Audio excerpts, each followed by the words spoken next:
Hi, I would like to welcome everybody to our weekly podcast. Couple of my co-hosts had scheduling issues and had to work, so at this point, I will be driving this bus alone today. With that being said, I hope everybody had a great, prosperous week. Um, I might as well just tell you about my weekend. We went out of town, celebrated my wife's birthday. We had a good time. We went to the Big Apple. I call that the city of perseverance. One reason, because I had a great time with my wife, but it was a hard vacation. Plane delays, after delays, canceled flights. Then we get on a plane. We have mechanical issues, so we sat on the tarmac for the plane to be fixed. They didn't even get us a new plane. They fixed the plane. We took the short hour flight to New York. Then we had us a great time. We seen The Lion King on Broadway. We stayed on Broadway in a resort on Broadway.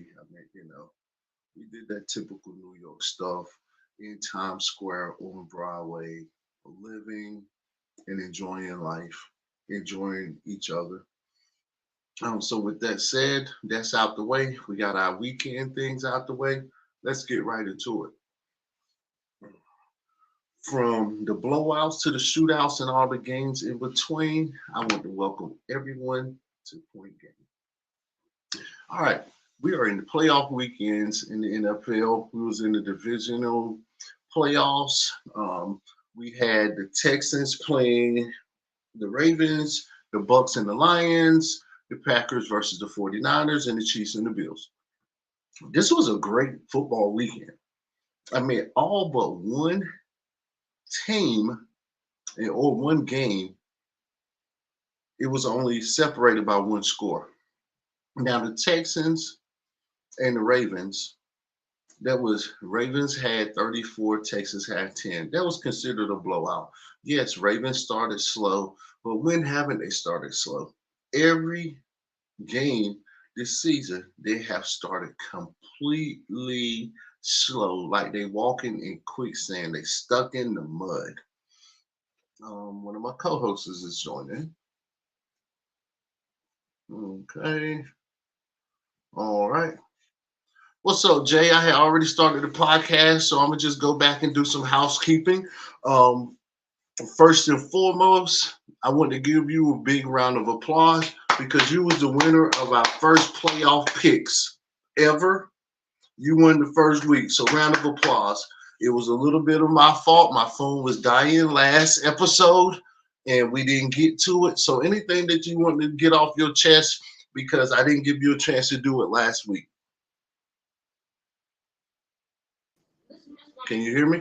Yeah, I got you good. All Everything right. going good. Yeah, man. Hey, man. I just think this football season coming down to the end of the regular season, going into the playoffs, we've really seen who teams really were, what they were made of, who had the heart, who didn't have the heart, what team was really scouting their next opponent. They showed, what I'm saying, going into the first round and the second round of the playoff, who really studied the other team, who was prepared. And hey, we ended up with a Final Four. So, those are the teams that seem like they prepared the best. And, hey, my hat goes off to all the teams that's left. Um, I'm gonna add to a little of that point. I was just getting into before you came in the studio. I was just telling her how great this weekend was. This weekend was a great weekend for football. I mean, all of the games was decided by one score except for the Titans and the Ravens. And when you was coming on, and that's to be expected, the Ravens start out slow. But at the same time, we had to realize that their starters hadn't played in 3 weeks. You know what I mean? So it took them some time to get their rhythm back when it comes to live game action. But Lamar did, and the Ravens did what they do, and that Texans was 34, Ravens 34, Texans 10. Now get into the Bucks and the Bucks and the Lions. That was still separated by one score. The Bucks had 23. The Lions had 31. I mean, these games were tight games. They going down to the final drive. The Chiefs and the Bills. The Chiefs had 27. The Bills had 24. I mean, do I think that game, did I think Josh Allen left some stuff on the table? Yes. And lastly, but not least, the Packers and 49ers. Packers had 21, the 49ers had 24. Those games are very close games. Like I said, it was only one game that was a blowout or just didn't look competitive at all, and that was the Texans. What do you think about that, fam? That's absolutely true. And that's what I mean. You know, a lot of teams came in prepared. I think with the Texans, they was in awe with Lamar Jackson and who they was playing. They never really got off the bus. That's what it seemed like to me. They didn't really play to the same caliber they played with, you know, the couple weeks before leading up to this game. So I think they probably, you know, beat themselves up a lot after the game. They felt like they could have played a whole lot better. And I believe they could have too. You know, with the speed of Baltimore, though, I think the speed got to them. The speed of their defense, the speed of their offense is just shocking how fast, you know what I'm saying, Baltimore is. And to add on your point, I'm glad you brung up the Baltimore and the Texans because also I do think the lights got a little bit bright for Stroud. Do I think he had an awesome season? Yes. Do I think he is a player of the future? I absolutely. But do I think he had one of his best games of the season? Absolutely not. Just to give you a little bit of his numbers, he was 19 for 33 for 175 yards. I mean, Stroud, he was at one point we was looking at him at about the middle of the year to be breaking passing yards, to be looking that he might throw 500 yards in a game. For him to have 19 for 33 for 175 yards, and guess how many touchdowns that was? A big fat goose egg. Zero, nada, zilch, nothing, and any other pronouns you can use to say nothing. Do you see what I mean? I'm looking at Stroud as, you know, this was one of his worst games of the season at the worst opportune time. I do think if Stroud was playing up to his potential that we've seen him play this year, I do think this game could have been more closer. I'm not going to say win because I do think, you know, with the head coaching, with the experience, Lamar Jackson, you know, he has been in the playoffs for the last 2 or 3 years. He might not be getting as far as he should be getting with how good he's been looking for these last half a decade, but he's still in there. I do think that has a lot to do with it. You know, been there before, has holds weight. Now, And you just to pause you, you know, I'm sorry for interrupting, but you're right. Lamar has been there the last past couple of years, and he's had, I think, 1 year he had an injury that kept him out of there. Remember, he left the game and didn't ever come back. So mm-hmm. he's had some ups and downs in the playoff. But that's what I want to ask y'all. You know what I'm saying? Everybody that showed up today. Do y'all think this is Lamar Jackson's year? And you don't even got to answer that right now. We can say Okay. that, and you can keep going. Okay. No, because I wanted to answer because I was literally just trying to keep the show flowing. I mean, I don't want to overtalk it. It's only two of us up here, so I'm trying to just flow with our transitions, honestly. So whenever you want to jump in, just jump right on in. You know what I mean? Or I'm gonna keep talking so we don't have dead air. Honestly, I was looking at this might be like, what do you think about the best of the week as in players? Now, I'm gonna shockingly and tell you the best player of the week to me was Jared Goff. Jared Goff. Jared Goff he was 30 for 40 with 287 yards and 2 touchdowns. Do you see what I mean? Honestly, no other quarterback really came close to 300 but one, and he was a losing quarterback. Now, that was Baker Mayfield. Baker Mayfield was 26 for 41 with 347 yards, 3 touchdowns. But guess why he lost the game? He had 2 interceptions. Yeah. He's my honorable mention because he had more passing yards than any other quarterback out of all of these great quarterbacks. I mean, you have Lamar Jackson, you have Stroud, you have Love, you have the 49ers. Oh my God, I'm gonna get killed for not remembering his name. The 49ers quarterback. You know, all of these quarterbacks. Yeah, Purdy. Yeah, Brock. And then, you know, you got Baker Mayfield. I ain't gonna say a has-been, but I'm gonna say he's on that second tier. But when you put a decent team around him and a good leadership, you can see what he can do. But do we need to cut down on them turnovers? Absolutely, because I do think with the Bucks losing 23-31, that's by 8 points. That I think if he could have held at one of them turnovers could have been a touchdown, scoring, tying, or leading drive, you know, and it could have changed the game dynamic completely. But I don't want to take nothing away from the Lions because all year the Lions, I would pick them and then they would get blowed out and then I would talk junk about them. You know, I really had said out of the top 10, they was going to be them and the Browns would be my first ones out. Yeah. You see what I mean? Mm-hmm. And they are impressing me. I think it's that the coach demeanor. He's programming that team. He's selling that team something, and they starting to believe it. You know, and Jared Goff had no turnovers. You know, and that's how you win games with no turnovers in the playoffs.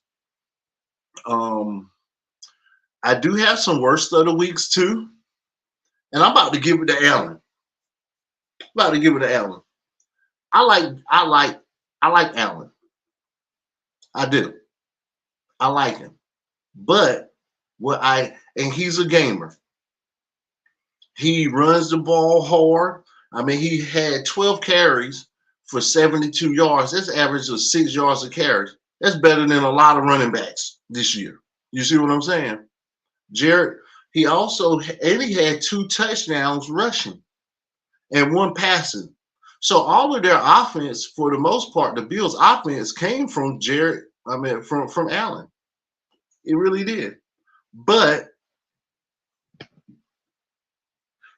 I do think Allen it's time for Allen to win a game. It's time for Allen to get past the division. It's time for him to get to the conference and then, you know, get to the conference finals and then get to the Super Bowl. Now, I do know that his division is stacked because Cincinnati is usually in there, and he always have to play either Cincinnati, which they on a down year this year because their quarterback got hurt and they've been having, you know, some troubles. Plus, you also have the Kansas City Chiefs. And the Kansas City Chiefs has been a juggernaut for the last 3 or 4 years since Mahomes took over for oh my God, I can't. He used to play for the 49ers. When he took over for whatever the guy name is, he played for the 49ers, then he played for Washington. I can't think of his name right now. But since then, you know, they've been a juggernaut. And Allen has to beat both of them. He have to either beat Cincinnati and then go to play the Chiefs, or he have to play the Chiefs to beat the Chiefs, and then play Cincinnati. One of the two is always like that. But it's a point in time where I'm starting to feel like I'm gonna put him in there with Tony Romo. You can't win the big game. What do you think? You took the words out of my mouth with putting him in there with Romo, and not only just winning the big game is not settling down in the moment, because he did miss some wide open throws, you know what I'm saying, toward the end of the game, and he was forcing it, you know, and that's how Tony Romo used to do. You know, I'm a Cowboy fan. I like Romo. Romo was a hell of a quarterback, but sometime in the heat of the moment, when the game is on the line, he forced it. when he didn't have to. You know what I mean? He can go to the check down, just methodically work your way down the field. You don't need it all right then. You know what I mean? Get that 10, get that 5, get that 15. You don't have to throw it 30 yards down the field and try to get everything all at once. You know what I'm saying? I think, they hit that panic button. You know what I mean? If he can stop hitting that panic button, they would have won that game. I think he pressed the panic button and he knew, what he had to do, but he pushed the panic button. He just need to stay calm. Stay calm and poised and, just play the game. Just play the game. I 100% agree, but he missed some throws. But I'm gonna tell you, it was a few of them throws that it hit the receivers. Think about this. Yeah, it hit Diggs. Diggs dropped some key balls for him. He needed Diggs big. Diggs needed to Diggs show just up. needed to be the number one receiver, and he wasn't. Diggs did a CeeDee Lamb. He did like CeeDee Lamb did for Dallas. Get out there with Butterfinger. And then your big play receiver, I didn't realize until halftime, he didn't even play in the game. Who was that? Gabe, number 13, the one that usually take over the games. Gabe Davis. Yeah. He didn't even play. I didn't realize that. And Diggs dropping him. He hit Diggs on a dog on a 50-yard right in stride. The only thing you got to do is have some stickum on your hands because the ball hit you in your hands and you drop. He hit him in the chest a couple times for first downs. Yeah. But I just feel like that's probably why he didn't check down to him. Diggs was wide open running the drag route when he threw to the end zone. I think Lewis said that. And I was like, hey, that's probably when I watching the game, I figured that's why he didn't throw it to him. Like, hell, he ain't throwing you the damn ball no more. You keep dropping him. He's trying to go to somebody that's gonna catch that ball for him. And let's be for real, if you really want to be 100%, I kind of swept this under the rug. But at the beginning of the year, Diggs was asking to be traded. They didn't trade him. But let's be for real, he really didn't do much this year. Did we talk about him getting a 200-yard game or getting a 3-touchdown game or just a standout? Or did he look like a regular number 2 that just show up? He was just barely making the top 20. I think when I was looking at all the stats on the receivers, he was barely making top 20 each week. And Gabe Davis almost transitioned without trying as the number 1 receiver for the Bills because he caught more, he caught more touchdowns. He probably had, I don't know, I'm spitting now. I'm just going off the cuff. Just going by like what I seen in the games that I did watch, it probably seemed like he probably even had more yards than Diggs. Probably did.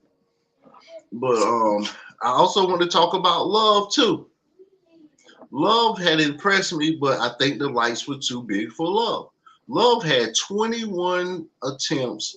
No, he had 34 attempts and 21 receptions for 194 yards, 2 touchdowns, but 2 INTs at the same time. I'm gonna tell you why, cuz I sit back and watch the game. Okay. And while I was watching that game, Green Bay, they went in there with the same strategy as when they played the Cowboys. If you watch Love, he was catching the ball out of the shotgun and doing a 7 to 10 step drop out of the shotgun. There's one thing that 49ers did different than the Cowboys.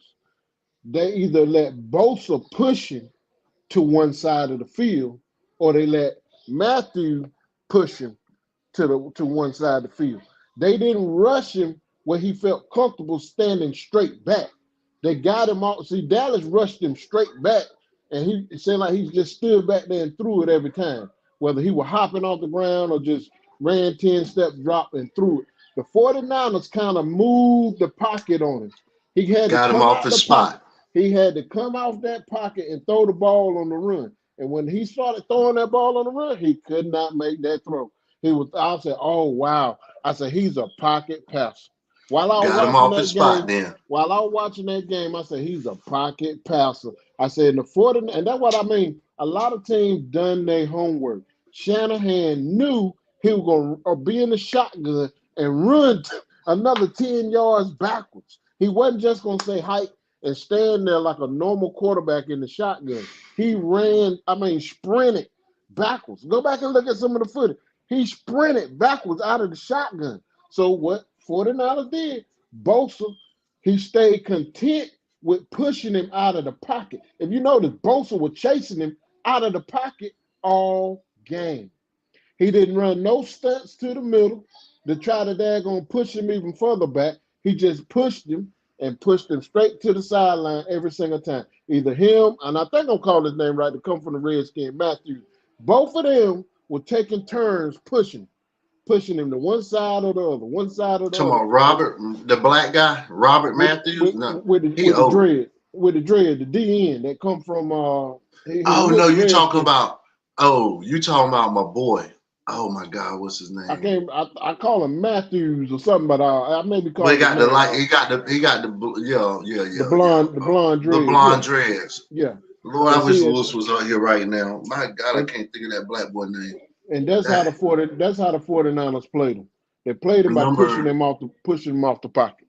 Number 92. I think he's 92 with the Redskins. Yeah, I'm gonna have to go back and look him up now. Me too. That's how they got him out the pocket. They pushed him, which was good. You know what I mean? The quarter Dallas couldn't make that adjustment. They just let him sit back there and they just rushed straight back there to him, thinking that they were gonna get there fast enough. They wasn't getting there fast enough. So, I commend the 49ers for watching that film of that game. And said, look, we're not gonna catch this dude running straight backwards. So we need to push him. Make him get off their pocket. Make him move to the outside or something. Make him throw on the run. And that's what they did. Man, why can't I find his name right now? Defensive players. Oh, I ain't on the 49ers. I'm about to find him for it. And boy, Fred Warner had a hell of a game. That mother, and see, they did is like I said, that Dallas did not have a true linebacker. You know what I'm saying? Not playing that game. Goddamn, Greenlaw and Fred Warner, them boys played a hell of a game in that middle.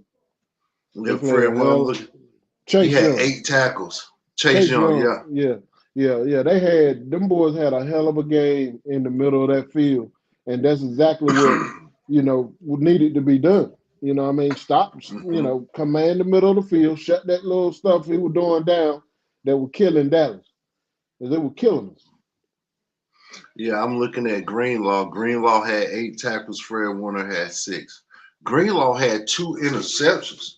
I mean, I'm going to give him my defensive play. I wasn't even planning on giving a defensive shout out, but I'm going to give Greenlaw my defensive shout out of the game.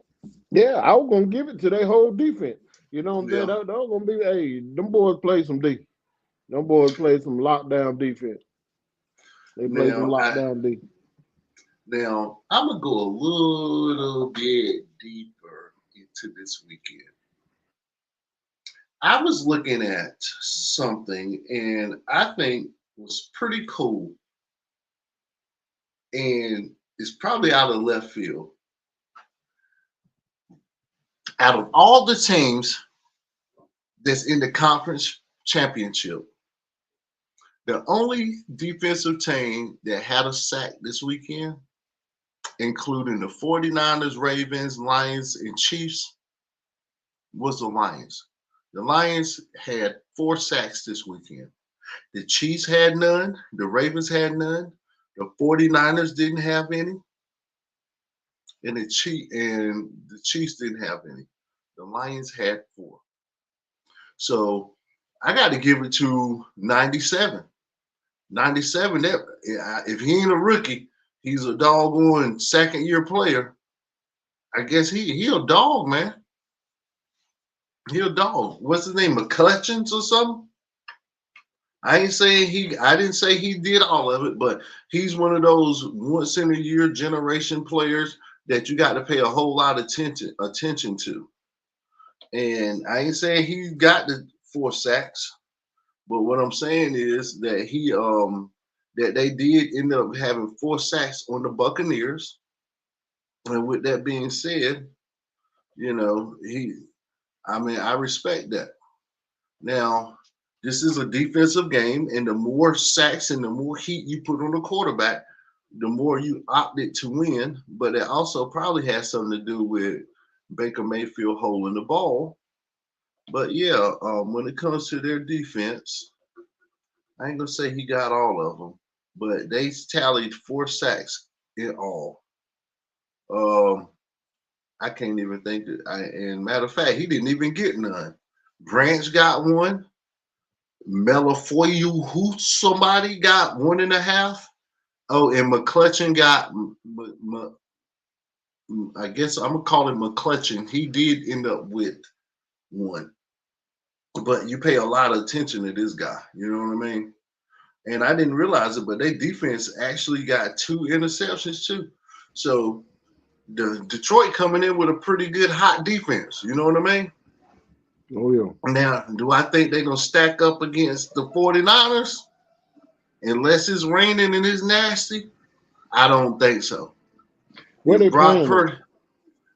They playing in the 49ers because the 49ers have the better record. So, yeah. The 49ers, you got 49ers had a bye and the Ravens had a bye. So they'll be home field advantage the whole entire time until the Super Bowl. So, yeah. But that's all you got to do is throw the timing off. If you bump them receivers coming off the line, Purdy looks out of sync. You got to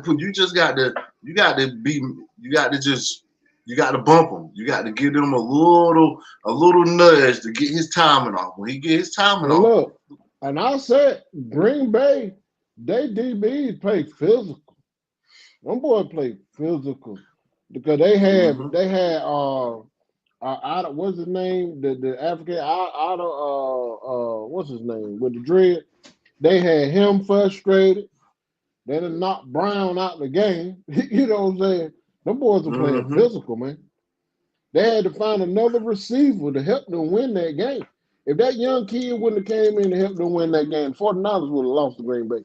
I mean, because Green Bay defense is stout. Them boys stout. Yeah, because I seen a couple times, they were knocking people on the ground.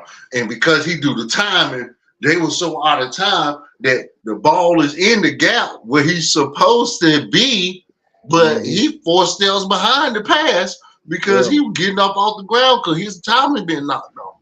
So if the Lions looking, if they want to be big, be physical with them, be handsy, be in their face, because the only receiver that they have that can really fight back is Deebo Samuel. And he was hurt. We don't even know if he's coming back this year. Yeah, that's what I meant. Deebo. I said Brown. Yeah, Deebo. Yeah. Now Deebo he hurt. He got hurt early too. Mm-hmm. So they got some little speedy receivers, but if you knock them off they path, Brock Purdy, he's more timing, it's repetition. He can be back there with his eyes closed and just throw to the spot, because that's what he's doing.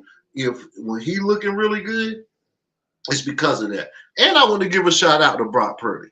And the reason why I want to give a shout out to Brock Purdy, because he was 23 for 39 with 250 yards with 1 touchdown. But he played an ugly game. And how they defense helped them win that game. But he scored. He went down there and his team scored when he needed to. Yeah. He hit the passes when he needed. That last game-winning drive, those were some good passes. And to be honest with you, I always say winners win. I don't care if it's an ugly win.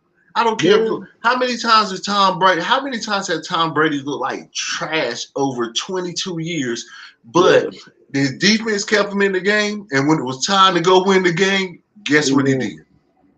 He won. That's true. He won. So, this was an eye-opener weekend. And I mean, I can't wait. I can't wait till next weekend. Now, I do have a question. What are we going to do when we take that week off for the Super Bowl? Are we gonna come up here that Tuesday and talk about the Pro Bowl, or we gonna just take us a vacation? Man, it ain't no Pro Bowl no more. Them boys playing flag football. They're playing flag football. I Them know. boys playing flag football, man. You So what do we want to do that weekend? I guess we can just talk about what's coming up for the next weekend, I guess, Yeah, good. Yeah. But with that being said, I think we kind of hit all our best of our worst. Because the podcast, we only talk about 4 teams now. We used to have to talk about 16 games. Now we're talking about 4 games. So do you want to go ahead and pick our teams and who's going to play who and what and what's going on, or how you want to do it? Yeah, we can go ahead and pick. All right, now I have the games of the week. We got Chiefs versus the Ravens. I'm going to say, although the Chiefs my team, I don't have no. I'm gonna be honest with you. I hate to say this because the Chiefs is my team, but I'm going with the Ravens just because I still don't think the Chiefs have worked out all of their offensive issues. I don't think they have looked better in the playoffs, and I feel like the Chiefs are a playoff team, and I think that's due to Mahomes. Mahomes just refused to lose. But so I'm gonna go with Chiefs versus Ravens. I'm going with the Ravens. I'm going with Ravens by 9.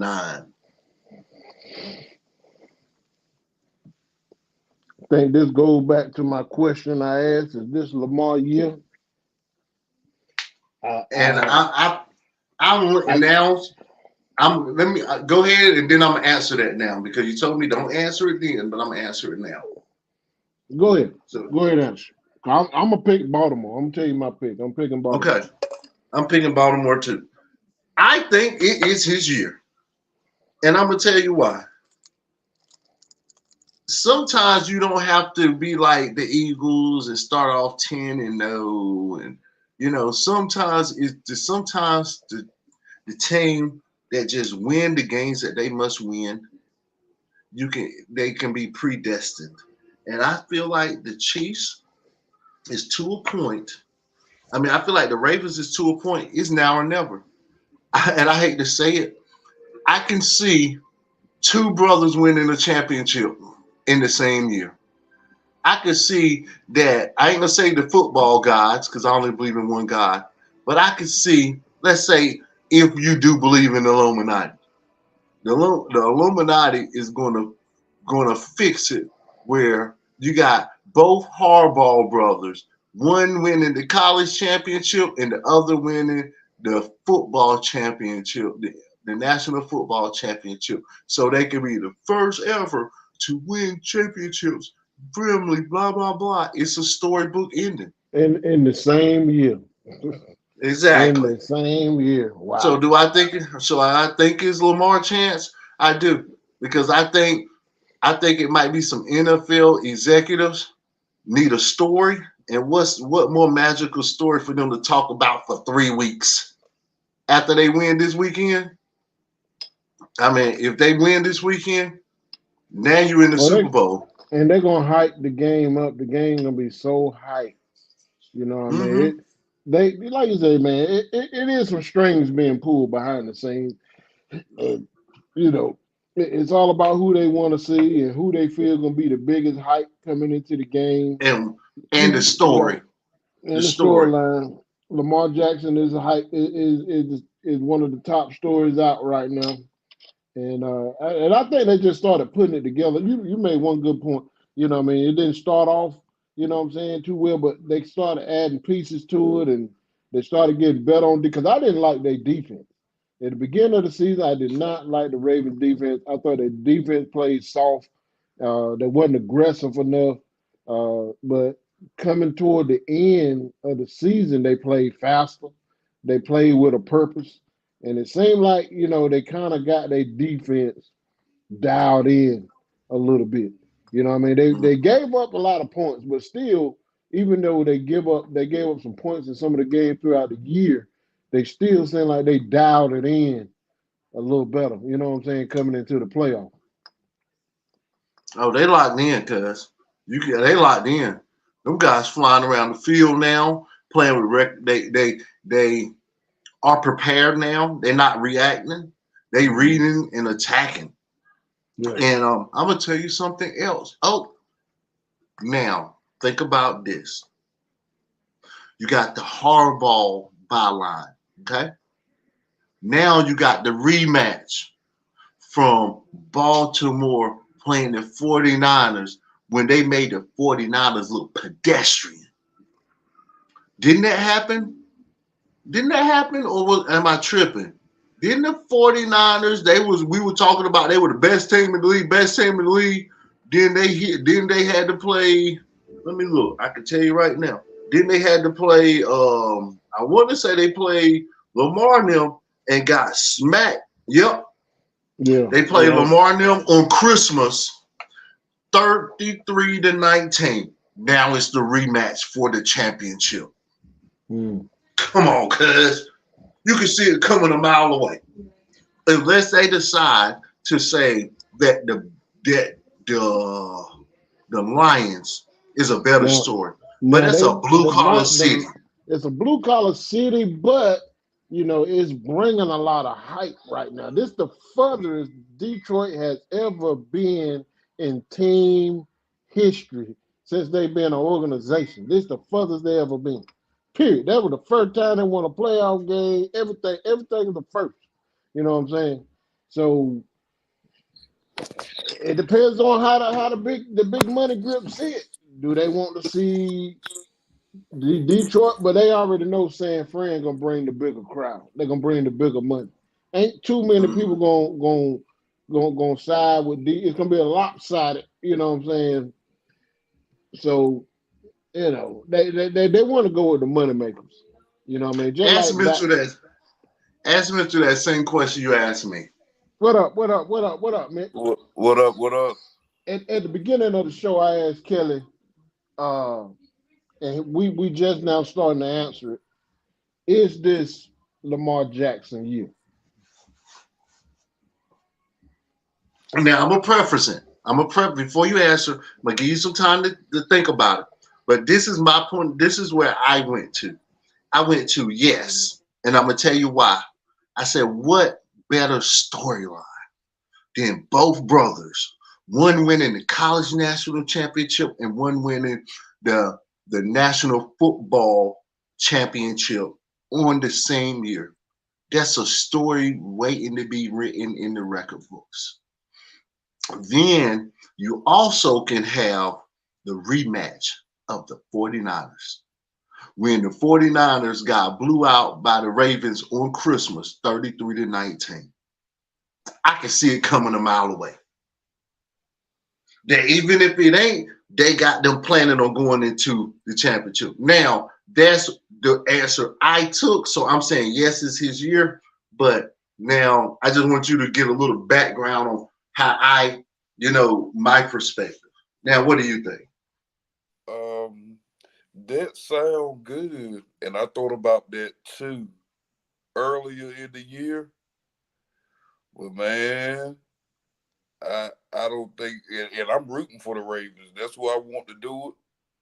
But Andy Reid and Pat Mahomes, I'm scared to death, man. I got a feeling that Pat Mahomes going to throw them this weekend. I really do. All this Taylor Swift stuff and man, I just got this bad feeling that it's gonna be a controversial call somewhere in that game or whatever, and they're gonna and Kansas City Chiefs, Andy Reid and Pat Mahomes gonna figure out a way to beat the Ravens. And I'm scared to death about it because I want the Ravens to win badly. Now, that's what I like. I like how everybody got a different perspective on different teams. You know what I mean? That's what I love. I'm gonna tell you, Mitch, what I see. I didn't like the Ravens defense at the beginning of the year, right? I felt like they played a little soft, you know what I mean? And they gave up points when they needed, you know what I'm saying, to establish their defense and establish a dominance. To me, coming into the end of the season, they started establishing a little more dominance. Them boys play fast and they play with intention. So, and I agree with you on Andy Reid. Andy Reid is a hell of a coach. And me and Kelly were talking about that, how great coaches break down their opponent before they play them. You know what I'm saying? Because I said that's where, the Cowboys failed. We didn't break down our opponent. The 49ers broke down, Green Bay, you know what I'm saying, to be able to, you know what I'm saying, give them a chance to win the game by getting Love out of the pocket, chasing them to one side of the field just instead of letting them drop back. And getting them out for spot. Right. And you made a good point with Andy Reid. Andy Reid is a great coach, and Andy Reid is going to game plan for Lamar Jackson. He really is. He's not just going to allow Lamar just to, do what Lamar do. But I still feel like Lamar is going to do enough this year to go to the Super Bowl. I think he's been knocked down too many times in the past couple of years. He got hurt in the playoffs. I still feel like it's his time. If they do lose, I agree with you. It's gonna be something controversial with the calls. It's been controversial calls all playoffs, and I think the league need to sit back and look at some of these calls and revise them and revamp them. Take some of these calls out of the daggone call book. Do something, but yeah, I agree with you. It is gonna be it's gonna be the best game to me of the weekend. Is gonna be them two. Right. Now I do agree when it comes to Andy Reid, because I always told y'all I got 3 teams. 3. 2 of them because I respect their quarterbacks. That was Joe Burrow and Allen. Now, the other one, I always said, is because of the coach, and it was Andy Reid. So I do agree. But I'm going to tell you, the only thing that doesn't scare me, and I really thought the Bills were going to beat them, their offense ain't been clicking like it has been in the last few years. Now, I can say the offense have looked better in the last couple games, these 2 playoffs games. But they hadn't been that well-oiled machine that is like, we got to score the ball every time because they're going to score every time. They're going to score touchdowns every time they get it. That's what they used But that's what it used to be in the past. But it's not been like that now. And I think it's hit or miss on their offense. And I think they don't win 2 weeks that they've been looking okay. Because let's be for real, the Bills were pretty much handling them the whole game. But that unreliable doggone Josh Allen and those drop passes with Diggs, that's the reason why they lost. I mean, Diggs done dropped 2 touchdown passes, 3 first downs that hit him right in his chest, in the numbers, in the hands when Josh Allen throwing strikes. Josh Allen put that team on his back. I do think he threw it I might be wrong, but I think he did something dumb at the end of the game or something, but still. No, they missed the field goal. But I don't know. And that kicker should be fired. He fired. He should be, even if he's a rookie. He wouldn't be playing for me no more. Yeah, but it's I think it's a controversial call, just like with the dumb, like in the Buffalo game with the dumb decisions to do that fake punt. They do the fake punt and don't get it. And then the very next play, the Chiefs go and fumble the ball right out of bounds. That play right there is a controversial call because there was not clear. That guy body looked like it was down to me before that ball left his hands or whatever. But it like stuff like that or whatever. And then who was it? I think it was in the Green Bay 49ers game with the Love quarterback sneak. That dude whole body will cross the red line, but you couldn't see where the ball was. I'm like, where in the world do you think the ball is? You think he got the ball around his ankles or whatever, man? If he laid him forward and half his body is crossed the line or whatever, the ball got to be in his hand somewhere. But you couldn't see it, it wasn't. But I think it's going to be. I think it's gonna be I think it's gonna be a dog fight. I think that Andy Reid is gonna take a lot of stuff away that the Ravens like to do, and it's gonna be an ugly grind, like you know what I'm saying, defensive type game or whatever, and it's gonna be a call that where people gonna be like, you know what I'm saying. I don't think the Ravens gonna look like the Ravens we've been seeing for the last, you know what I'm saying? Because I lost so much money betting against Tom Brady over the years or whatever. Every year, I lost money in that Falcons game when the Falcons hit them up 3 possessions. After that, 4. It was 4. With 20, I believe it was 27-0 at halftime. Yes, so sir. yeah, 3.5, 4. Yes, and it was just year after year after year. After that Atlanta Falcons come back, I said, you know what? I never bet against them again. I'm just sitting back and enjoy these games. And Pat Mahomes has done the same thing to me. I'm not betting against him and Andy Reid. I know Andy Reid is going to sit back. And I don't know if it's going to be his leg, Lamar Jackson legs. I don't know if it's going to be one of his favorite targets. But something is gonna get neutralized in that game, and the Ravens ain't gonna look like the Ravens we've been seeing. And I think that Kansas City will go back again or whatever. I'm glad you brought. Go ahead, Kevin. I'm glad you brought that perspective up because I didn't think about it. Because I really think now Baltimore starts off super duper slow. Baltimore either plays up to their competition or they plays down. And I want to say this is probably going to be, I'm going to go on record, and I could be 100% wrong. I think this is going to be one of Lamar Jackson's signatures. And I mean, he's going to have a signature run to blow the game out. He's going to have some signature throws. And I just, to be honest with you, and I'm talking like I'm not a Chiefs fan. I just, as a Chiefs fan, as an Andy Reid fan, I really don't think their offense is locked in enough to score with them.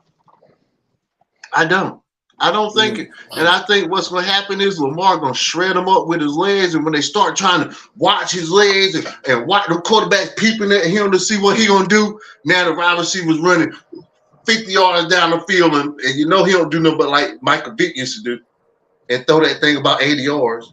He just uses fingertips and throw it about 80 yards. That's what I think. I think it's. Go ahead. You just brought up offense and Lamar. One thing I say about Lamar these past couple weeks that you really can't answer: who's his favorite receiver? So who you gonna take away? If I was them, I would try to take away Flowers. Or either the likely kid. You got to pick one. Cause Lamar spread. I think I would take away that tight end.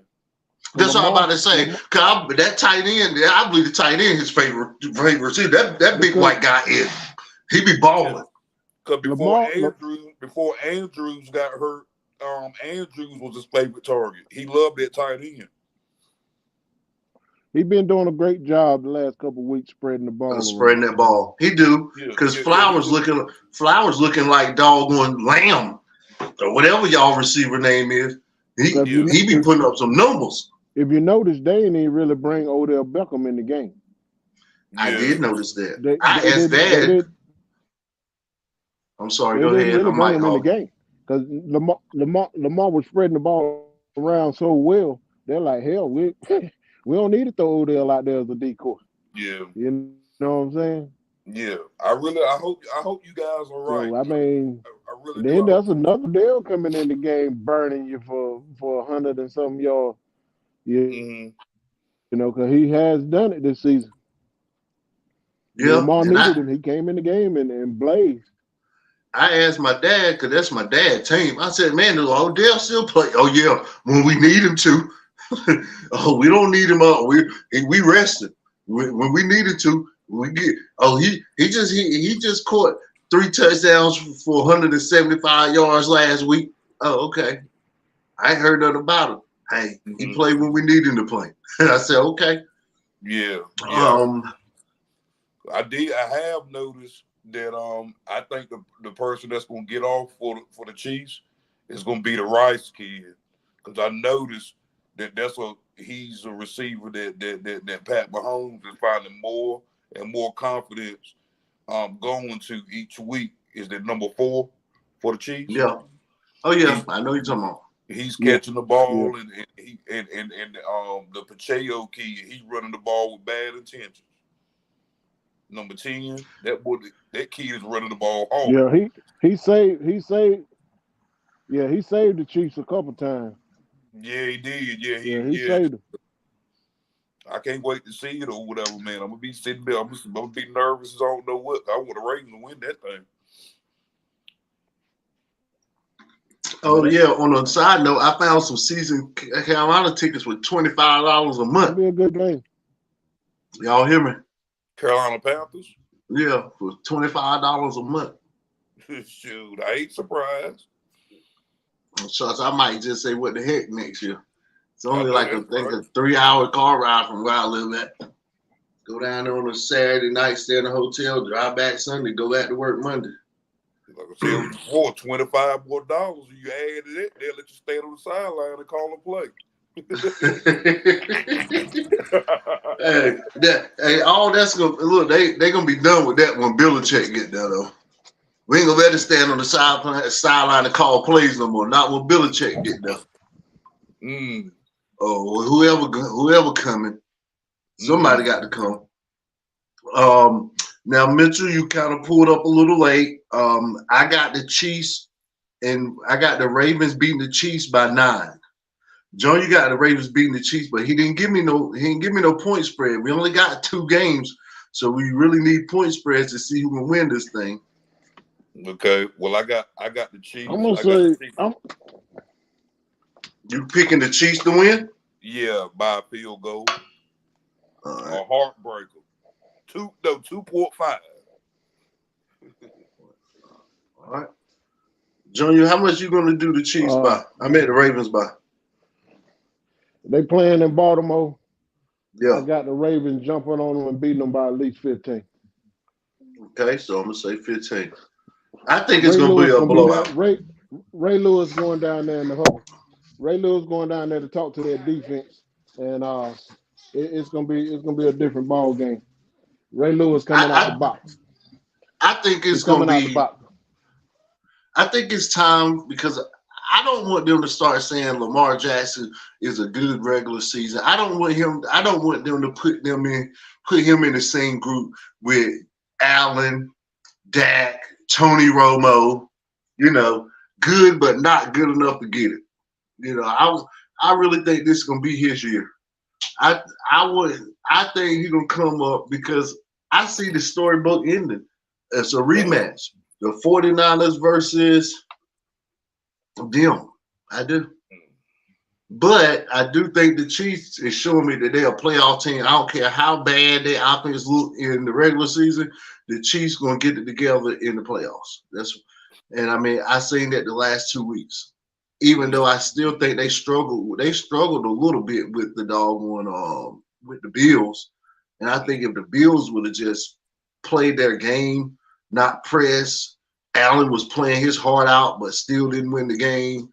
If there were timely catches by their receivers, I do think the Chiefs should have been sitting home. But, you know, the Chiefs find a way. They winners. They find a way to win.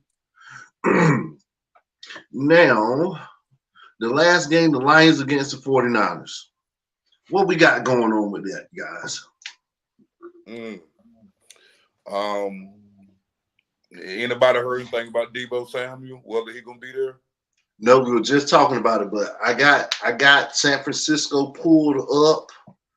Let me go to their team website and let's see what we can find out. Because last I heard, it was questionable with the little micro fracture in his shoulder. I'm going to 49er.com. I do think they'll beat the Lions. Although, just a fun fact of the day, the Lions was the only one that had a sack this weekend. That's crazy. Yep.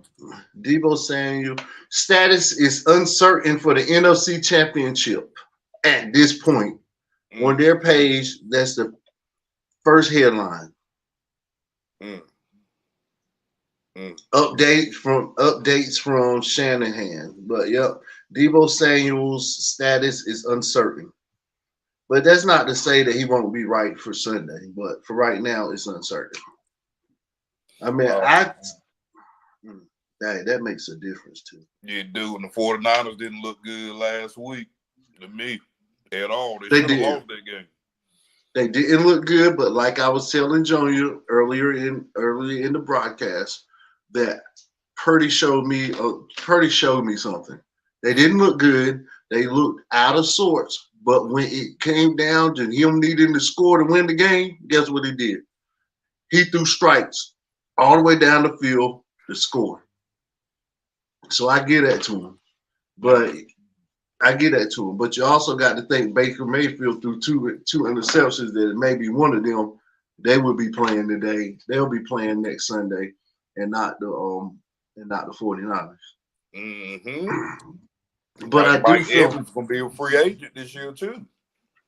Oh, they're gonna pay him. They're gonna give him some money. They're gonna give him some money. They ain't got no other receiver. They got to give him some money. He balling. They got to pay him to stay. They got to pay him to stay, or they ain't gonna have nobody. I ain't lying. I think they said he went 8 straight seasons with 1,200 or more yards. That's what I'm talking about. And ain't got nobody else over there to make, to change their eye level or nothing like that. You know what I'm saying? You know you the best one, and you ain't got even got a distant second. They shading the defenses to you, and you know you're gonna get hit because the safety coming. You catch that ball and take the hit. Okay, since everybody not trying to pick, I'm going to go 49ers by 13. And I respect what the Lions are doing. And I wouldn't be mad if the Lions beat the 49ers. Right. But I'm going 49ers by 13. But I wouldn't be mad because I'm proud of what the Lions doing. I mean, I gave Goff like, the best of the week because he went 30 for 40, 287 yards and 2 touchdowns, no interceptions. Out of all the winning quarterbacks, he the only one that had that many yards. He had the highest yardage. Now, Baker Mayfield had 340 or 49 yards with 3 touchdowns, but he had 2 interceptions. So I'm going like Jerry said last week, man, they playing for the city, man. They playing for Detroit. That defense, man, and I'm going with Detroit. And I got them by another nail biter. It's gonna be upset weekend. I got Detroit and the Kansas City Chiefs going to the Super Bowl. I'm gonna just say I want my storybook ending. I want a rematch of Christmas. I want the bylines to be first time ever 2 brothers winning championships in the same year. One winning the college championship, the other winning the national NFL pro football championship. I want that. And then I want my man to go out there and dog walk the 49ers like he dog walked them again, because I want a winning African-American quarterback, hate to say it, and I want Lamar to have some success, because the first thing they're going to say is he can't win more than 2 games in the playoffs. He ain't never been to the Super Bowl. Yeah. I don't even think he been to the NFC Championship. Most time they team played good enough to win the first game, and I think most of the time he lose the second one. That's going to be the storyline. So I my hope is and wishes. I don't want that storyline to be written on him. I don't want people to come up with that narrative. So I'm going with him 100% all the way.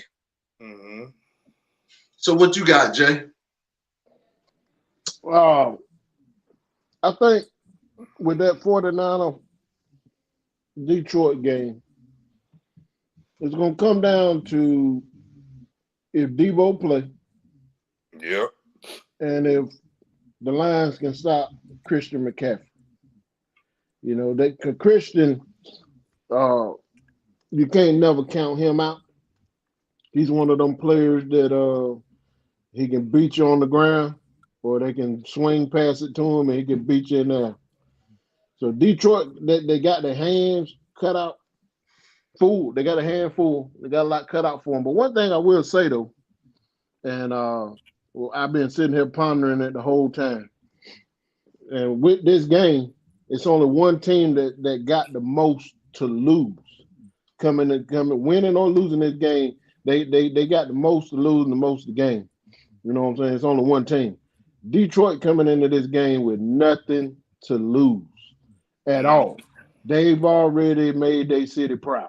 Mm-hmm. So with that being said, I'm gonna have to go with Detroit for the upset.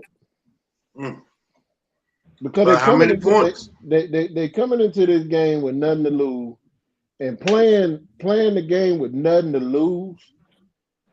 It's a different feeling coming to the game with nothing to lose. If they come in there feeling that way, if they come in there like, yo, fellas, you know what? We ain't got shit to lose. Let's go out here and ball out like we've been doing, and let's play football. 49ers gonna have a hard time with them. How many points? I'm gonna say it's gonna be a close game. I don't think it's gonna be no blowout on either side. I don't think the 49ers are gonna blow them out. I don't think the Lions gonna blow them out. I'm gonna say Detroit by 6. All right. Now, since you said that, I want y'all to remember who their quarterback is. And then I want y'all to remember who the 49ers defensive ends are. You got Joey Bosa and you got Chase Young coming off the ends, coming at Jared Goff, that we know that he is interception prone when he's flustered and rushed. That's all I want y'all to remember. Jared Goff could throw 4 interceptions that game. He done it this year. I believe one game he threw 5, right? I think that was him. Somebody threw, or they were Purdy might have threw 5. Somebody threw 5. Okay. And that's the thing. It can go either way on both sides. You know, and Brock Purdy don't play the best when he flustered either. You know, Detroit line defense is coming. Yeah, they got 4 sacks. They the only one that actually hit the quarterback last week. They hit him 4 times. Them boys is coming. And they got a secondary too that can play man to man up the field.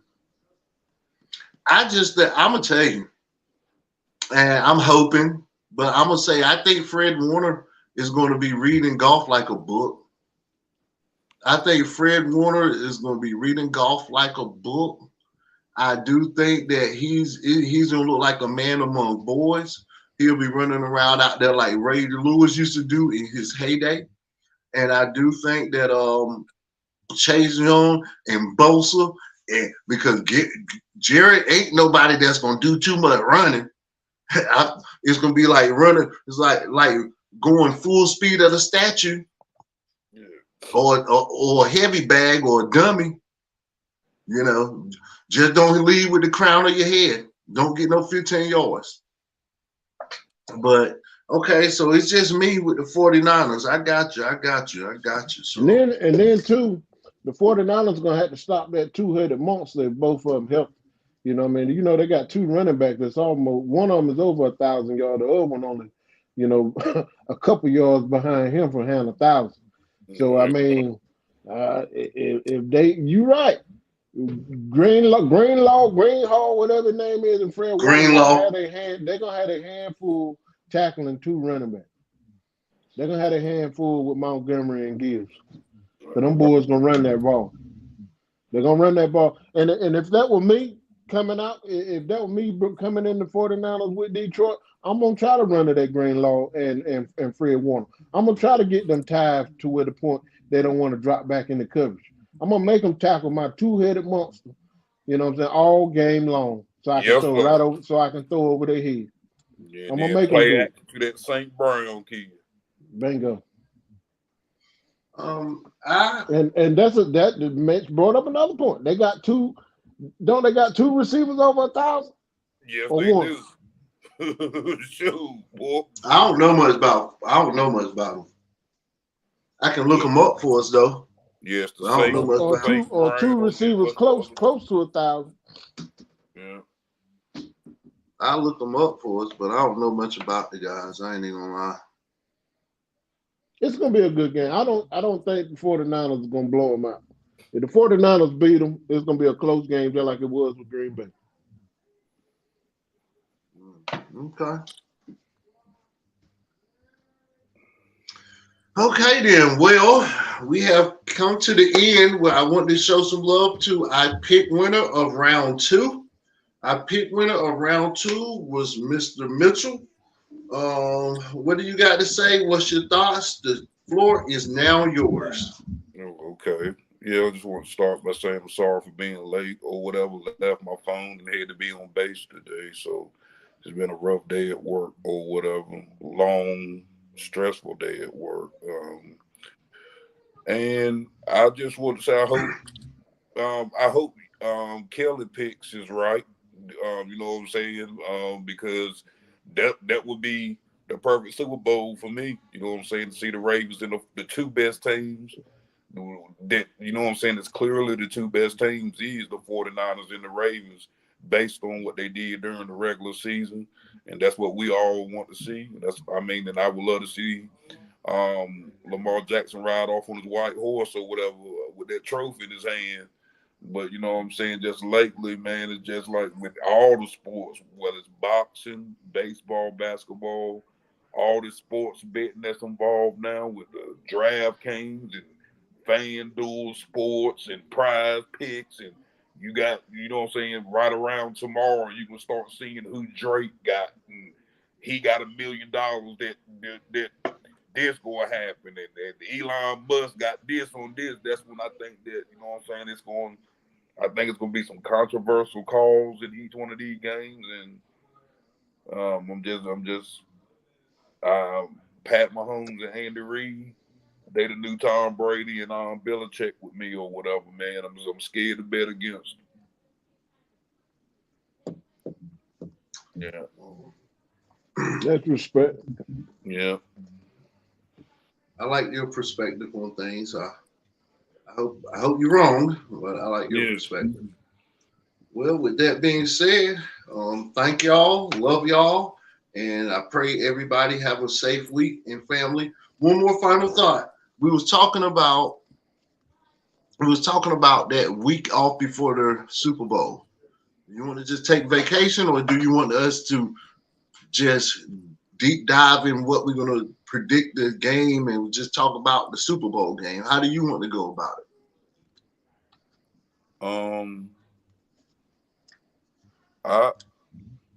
I wouldn't want to take a week off. Okay. Well, we won't take no week off then. That's fine with me. That's fine with me. Because we're about to wrap it up. I think we got 2 more weeks anyway. We got this next week, and then I think we rest. Then it's a no game week. We can talk about what's going to happen, the teams that's in it. Then we'll come back up the following week to wrap it up. And I'm pretty sure by then they'll be talking about who the MVP. We'll find out who the MVP is. We kind of discuss on whether they got it right or whether they got it wrong. Okay, yeah. Okay. I didn't know where everybody's mind was at. That's why I'm just taking the temperature. I mean, we can do it up until till that Tuesday after the Super Bowl. I'm fine with that. I just wanted to touch base with everybody and see what they feeling like. Okay, cool. And we can come up with some stuff to talk about. But ain't nothing but talking about what's gonna happen. You know. So, well, anyway, I'm signing off. I love y'all guys. I send my love into the families. I pray for protection and all of that good stuff, and stay safe. Yeah, y'all do the same, man. Love y'all. Love y'all. All right.